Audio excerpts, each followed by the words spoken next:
we look back over Frank's life, we see a loving husband, a loving father, grandfather, step-grandfather, brother, uncle, and a friend to all, to everyone that knew him. He was dearly loved and is dearly loved, and he will be greatly missed and thought of often with memories that are warm and will warm the heart. Some of the words that we think of when we think of Frank: friendly.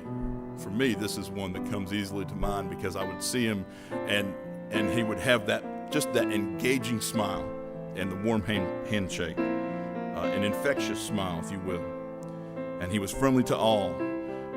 It didn't matter if you were, Mike told me, he said, it didn't matter if you were the guy that was picking up cans along the side of the road or if you were a college professor. He treated you the same and treated everyone with kindness and dignity and respect. Determined and resourceful. If he needed something, instead of buying it, if he could, he'd just build it himself. And decided that he could do things with an independence about him, that he would do it on his own. He also took that same spirit of determination and resourcefulness to run the business from top to bottom, where Mike would ask, how did you do all of this yourself? And so his determination, his resourcefulness are things that we celebrate today. Devotion. Devoted to his family, devoted to his Lord.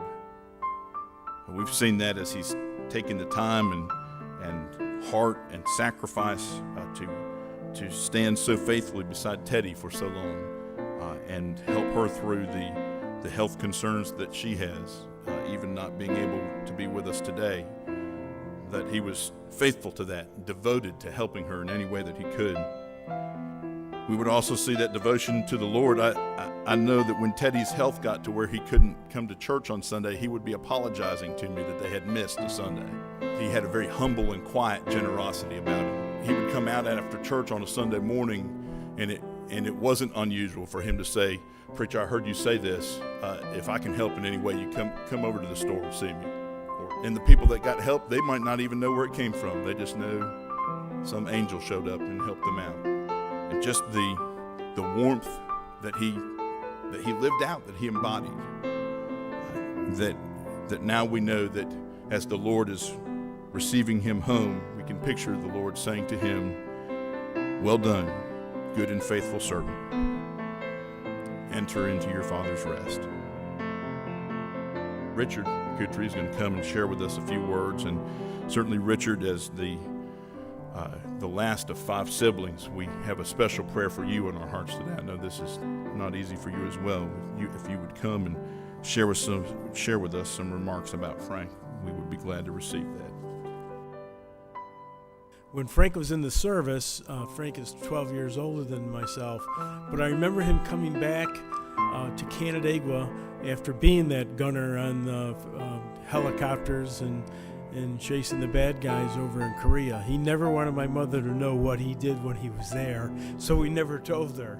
But I thought it was important that his grandkids really know what he did. But the day he came back, he had 2 satchels. One were all his clothes, and one were gifts for all the people in the family. And I remember he gave his 4 siblings, jackets that had Korea on the back, and they were bright yellow and all these various colors, and the flag of Korea on the back. And we wore them around the house for months until my mother, I think, washed them and then threw them away. But it was a funny experience as to, his return. The other thing is, we were talking today at breakfast about how he went to Florida, to the University of Miami, and while he was there, the idea of getting an education and doing all the wonderful things you do at college, he decided that he wanted to be a boxer, and he had never been a boxer, although he was always physically fit. So he actually joined the Golden Gloves while he was in school. He had 10 professional fights, or Golden Glove fights, I guess it was a level below, professional, and he won them all.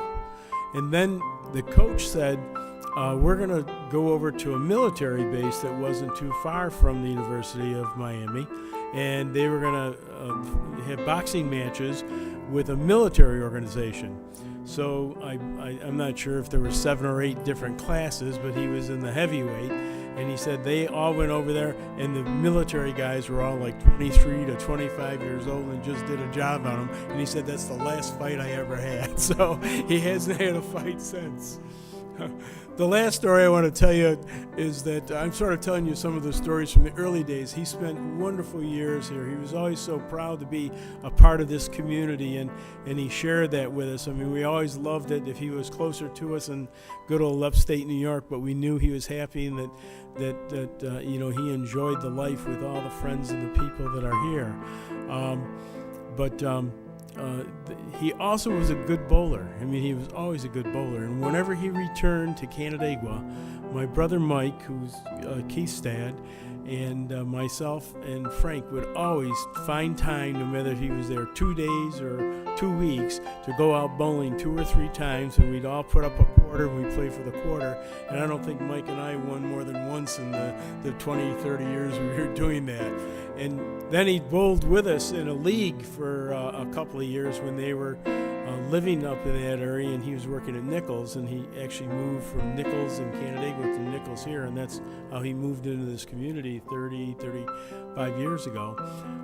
But in that league, we won the league both years, and there were like 250 bowlers, and he was always in the top 3. I mean, like I say, it just seemed like whatever he did, and he did well.